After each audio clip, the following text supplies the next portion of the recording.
Is there someone called Marie? Or Heide Marie or something like that? My mother's name is Maria. Okay, thank you.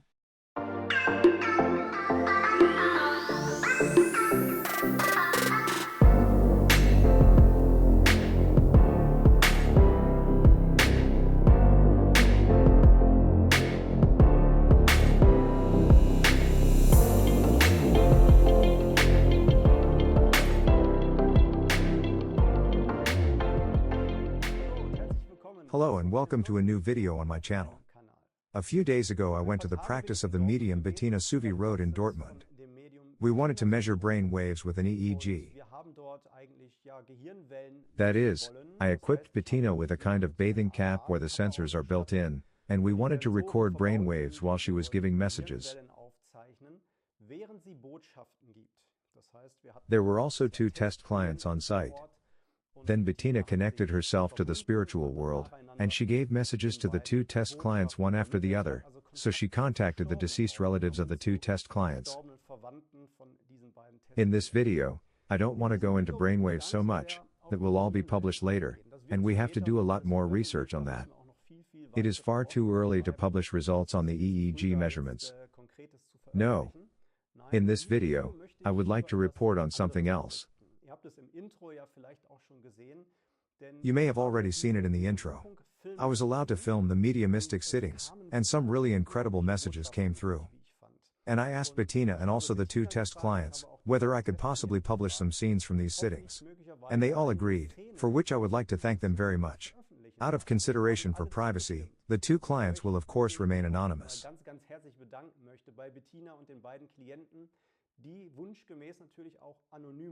So, in the video sequences I'm going to show you, we'll only ever see Bettina.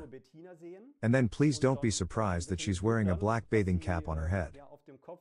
The reason for this is, that we did these EEG wave measurements at the same time. So you won't see the 2 clients, but you will hear their voices and you will hear their answers to the messages Bettina has given them.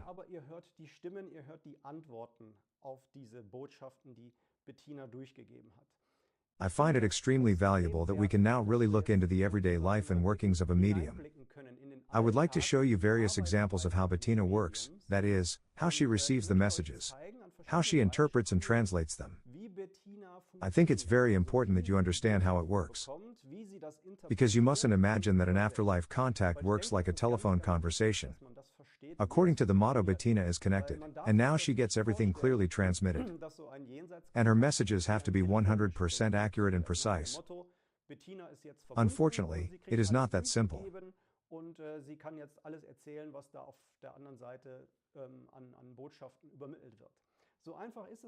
It is a very subtle communication that works through the so-called clairvoyance. That is, on a telepathic level based on the psychic senses. Among other things, Bettina's clairaudience skills are stunning. So she receives individual words or sometimes even whole sentences, that she can then pass on to the clients. I find that very valuable. Clairaudience is an extremely wonderful ability. But this psychic sense is not very common among mediums. What is very well developed in most mediums is clairsentience, which means that one can perceive the feelings of the deceased, but also feel their pain on certain parts of the body. In this way it is possible to recognize illnesses, ailments or causes of death.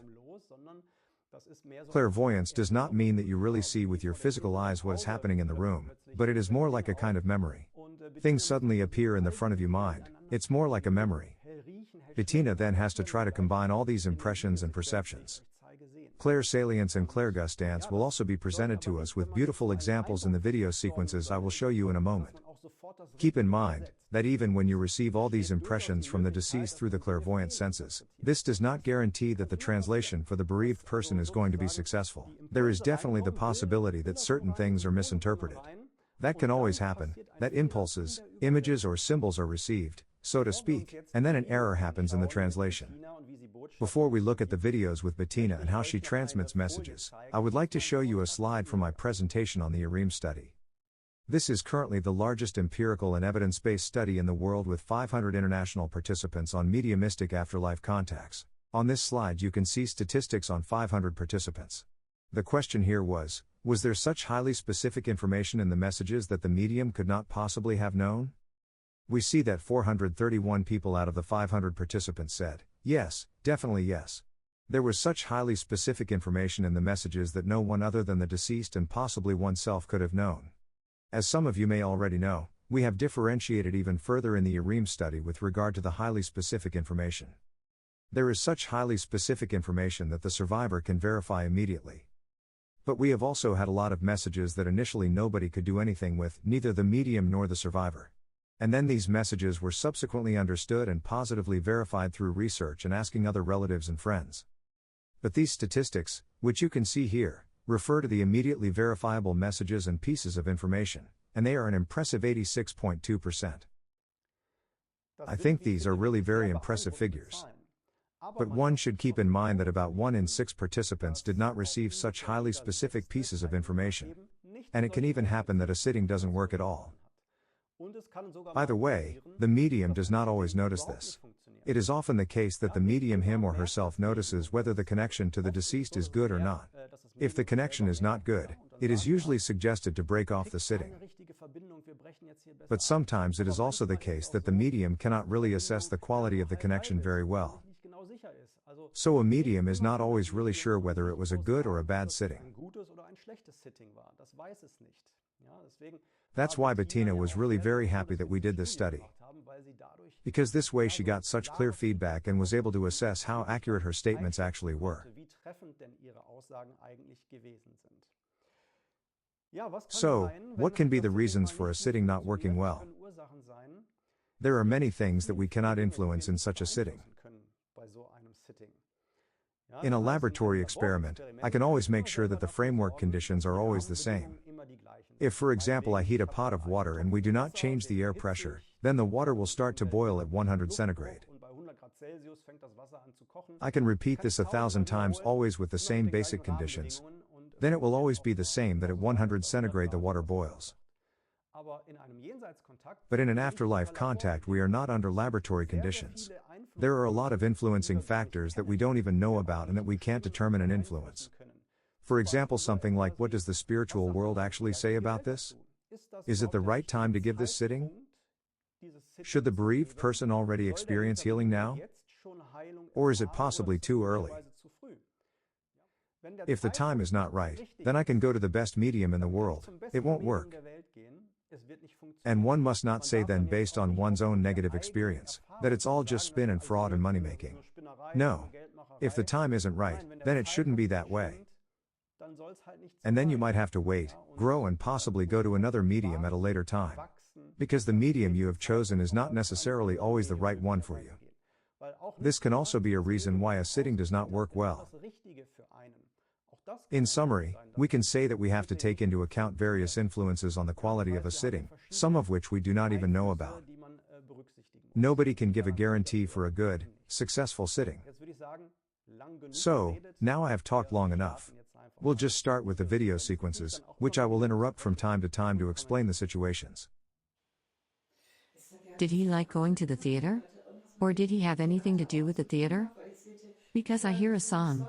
Theater, Theater, And that's sort of a symbol that he had something to do with the theater, or that he liked going there and watching plays. He really liked going to the theater, and he had a regular subscription. Okay, thank you. That explains that. Because otherwise I always see a single theater performance, but there he was regularly like immersed in another world. I hear like a jazz band, like a trumpet, playing all the time now. In Berlin, he was often in jazz clubs, where live music was played. Yes, then he would tap his foot. Can you see my foot starting to bob? That's a typical story, and when he couldn't stand anymore, he sat down and then still rocked with his hand. Yes, and then he always wanted to dance.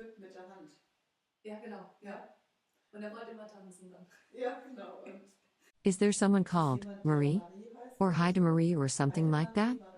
My mother's name is Maria. Okay, thank you. Did your father like the Beatles? I can't really confirm that. Or did you listen to the Beatles song yesterday? After your father died? That's correct. Because I listen to that song on a continuous loop now. So, here we had really wonderful examples of clairaudience. This is how Bettina also perceived this melody of the song about the theater. But here too, of course, there is the danger of misinterpreting things.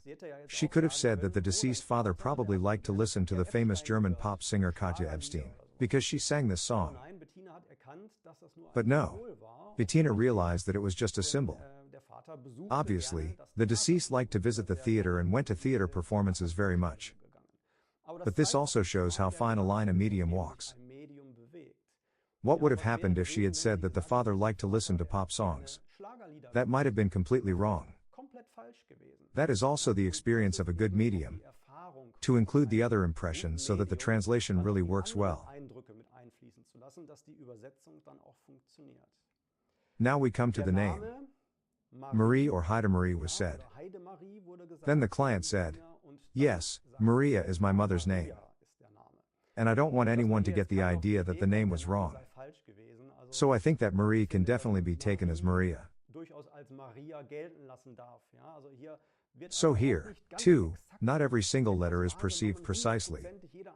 But these are really very vague, subtle impressions that have to be translated by the medium. In my opinion, the medium was very accurate here and gave the first name correctly. And the absolute hammer for me was that Bettina recognized the Beatles song, "Yesterday All My Troubles Seem So Far Away." I mean, that's crazy, isn't it? Where does this song come from? She must have heard it. And then it's exactly the song the bereaved heard when the father passed away.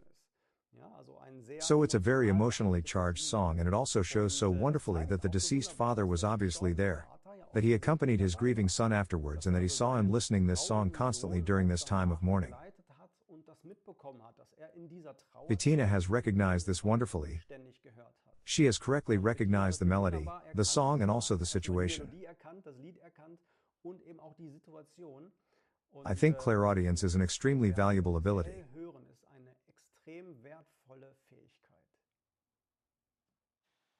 Did your father love to go hiking in the mountains? Exactly.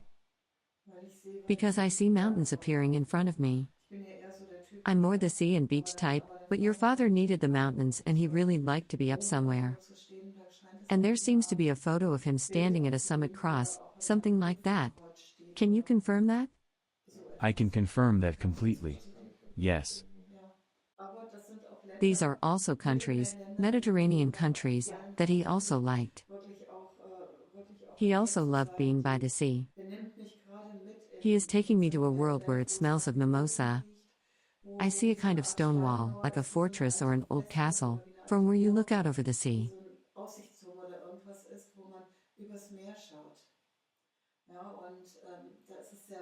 It's very warm there. It's a memory of a holiday.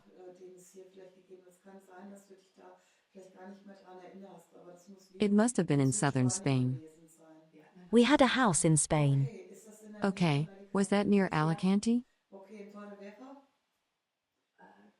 Yes. The place was called Benidorm. Ah, Benidorm. Okay, that's a bit further down the road, but like I said, I can see just this part. It's called the frying pan of Spain.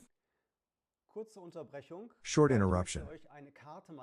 Because I would like to show you a map of Spain, to show you how close Benidorm and Alicante actually are.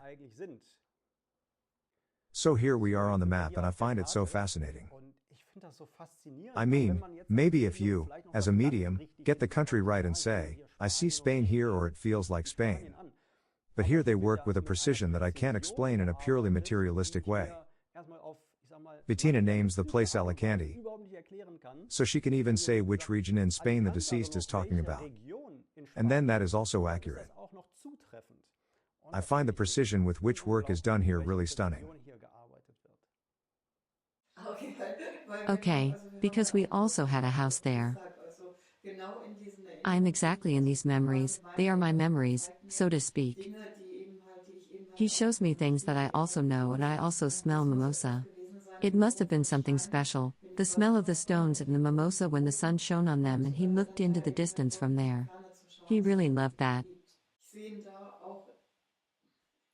Has the man been to Africa? To Namibia? Yes, with me. But not in Namibia. We've been to Kenya and Kilimanjaro. Thank you. I've never been there myself, but what comes up for me is a mountain, and I've seen steppe and I've seen the Big Five. That's why all the time my hand was held up like that, because he's just talking about the Big Five. That's what he did with me. I was 19 at the time. That was my graduation present. Yes, that was something really great for him, because he's getting very touched right now.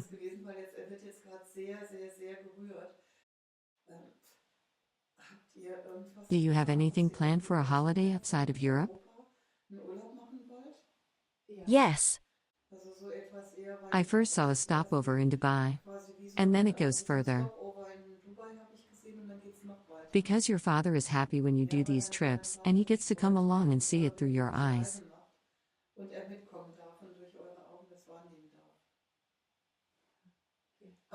But you are not so meticulous in your travel preparations. No, we haven't started yet. Your father says he always wrote everything down beforehand, looked at everything possible that could be done. You are less meticulous.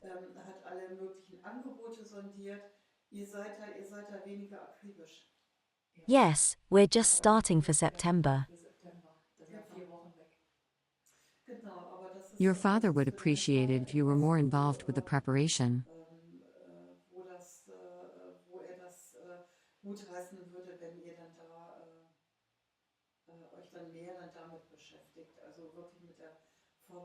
I don't know, are you planning a country trip, like you're going to several countries?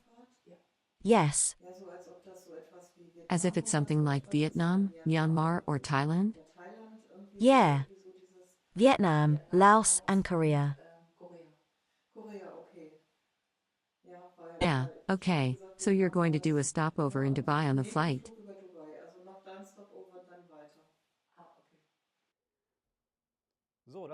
So, these were a few videos on the subject of holidays.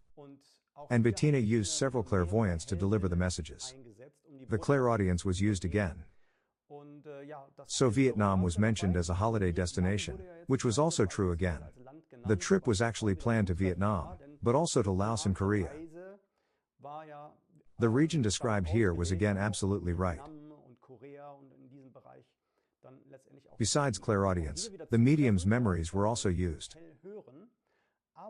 This means that a deceased person obviously has the possibility to search in the memories of a medium, and to dig out suitable memories there.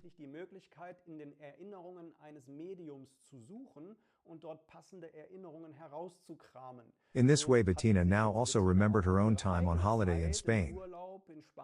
And she had this scent of mimosa in her nose again. So the clairsalience plays a big role here. On the one hand, the deceased works with symbols, but on the other hand, he also actively accesses the medium's memories. And the medium then has to combine everything and try to derive the appropriate messages and pass them on. I also found it very fascinating that Bettina recognized this trip to Africa. She herself had not been there yet, so there were no memories that the deceased could have called up. Therefore, he had to work with symbols, which means Bettina was shown a steppe landscape, a mountain, and the Big Five. Bettina said that in order to recognize the Big Five, she had to raise her hand with her 5 fingers. And by combining this with the landscape she perceived, it was clear to her that it must be the Big Five. The Big Five stands for an African safari where you get to see the lion, the elephant, the rhino, the buffalo, and the leopard. That is a very established term for these African safaris. The deceased has now used all these symbols on purpose because he knew that this information was also known to Bettina. This Africa trip had a very great significance for the deceased father, because he had given this trip to his daughter as a high school graduation present. And the two of them went to Africa together. That must have been a very wonderful memory and a great moment in the life of the deceased. And it is exactly this experience that is recounted here.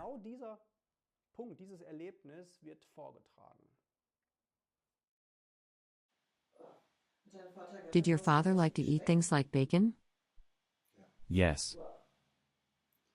I'm a vegetarian, and that's not a pleasant taste in my mouth right now. Bah, how can you like something like that? It makes me shake inside and out.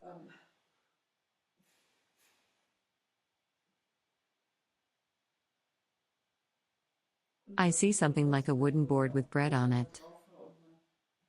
Yes, he liked to eat very hearty food. Could it be that you liked eating pineapple with her?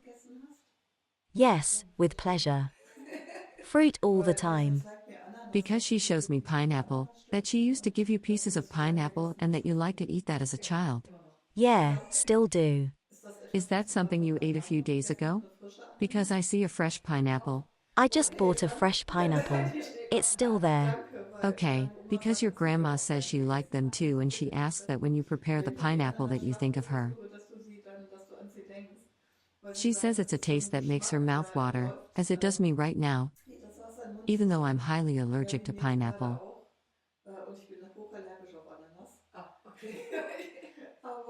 But as I said, your grandma asks you to eat the pineapple together.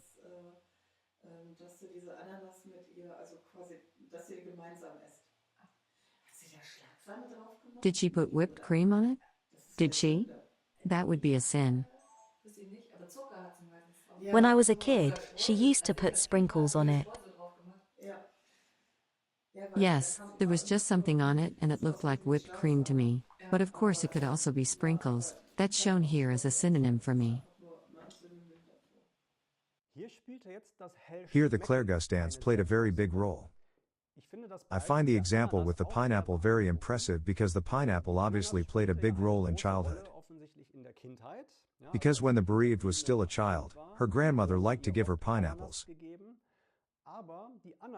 But the bereaved had also just bought a fresh pineapple. That is, the deceased grandmother was aware of this. She obviously accompanied the purchase and witnessed it saying, "Ah, okay, there's another pineapple being bought." So, everyday scenes are also accompanied and I find that very amazing. Bettina could taste the pineapple again here and she felt that the deceased also enjoy it when the bereaved eat this food. Because when you think of the deceased, they can obviously taste it. And that is something that was actually often mentioned in our study. These material pleasures are obviously something that deceased people miss a lot.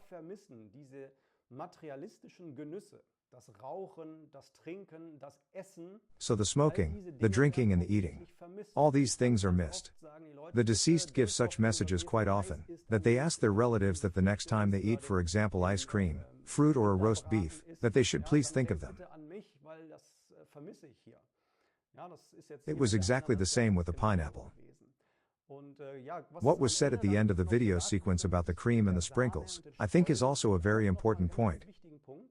Because Bettina not only saw the pineapple, but was also surprised that her grandmother had put cream on it. But then she said, "No, not cream, but sprinkles." Now we mustn't consider this as a misinterpretation, because Bettina doesn't look as sharply as if she were looking at a photo. She has to interpret impressions here again. So she saw that the granny had put something on the pineapple, and it might have looked like cream, even if it was sprinkles. But just the recognition that the grandmother did something to the pineapple to make it taste even tastier is the decisive and fascinating thing here.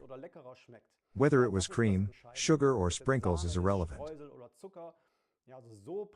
It's not always that precise.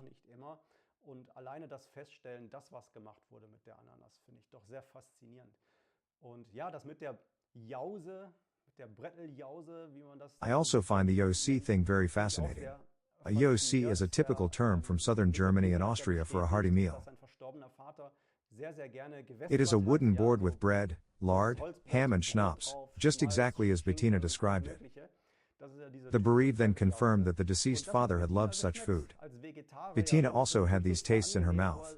As a vegetarian, this is of course not very pleasant. I am also a vegetarian and can understand this very well. Her description was again very accurate here. Did your father have a problem on his right ear? That he didn't hear or heard badly? I don't remember exactly the side. It was a long time ago, but yes, he was hard of hearing in one ear. When I just connected with him, the first thing I noticed was that there was a popping sound in my right ear. It feels like I could hear badly there now. No worries. It's all good, it's going away now. He just wanted to draw attention to it. Is it possible that it was 30 years ago? Like 92 or 93? Yes. 90. Yes. Thank you. Does your father have a brother who is on the other side? Yes. I notice your uncle standing next to him. Is it possible that your uncle hasn't been on the other side that long? Maybe about 10 years? Yes. Exactly. He must have had a relatively strong heart. Can you confirm that his heart has been removed? I'd have to ask my mother. I mean, I debated with her not to do it. It was perfectly fine for your father.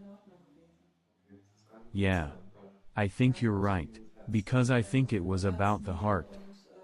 The heart, the kidneys, and also something was taken from the eyes. Now that you say it, I think it really was the heart, that's true. He talks about having a good strong heart, because it beats until today. A heart like that normally only has a lifespan of about 10 to 17 or 20 years at the most. But his heart is still beating in the recipient's chest today. So Bettina received information from the deceased that some of the organs had been donated. At first, the bereaved didn't really know that, at least that was my impression. Later a check revealed that it was indeed true. So the father really was an organ donor for the organs mentioned.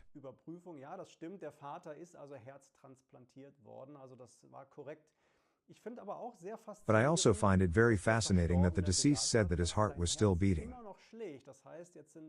That means that it is now over 30 years since the accident and the heart is still alive and beating in the recipient's body.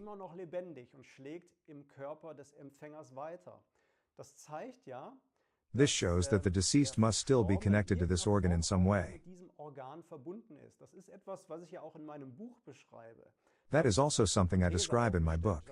There I formulated it as a hypothesis that the DNA in our cells functions like a kind of antenna or soul antenna, and that our soul can get in touch via the DNA with our body. That is exactly what seems to be happening now with these transplanted organs.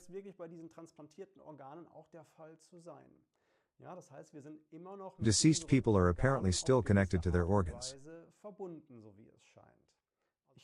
I hope it was exciting and fascinating for you to take a look at the everyday life of a medium. That is, to see how it all works. How a medium receives the messages. How it transmits these messages. I would be happy if you support my work, so please leave a subscription and give a thumbs up. Stay tuned, and I say until next time, all the best.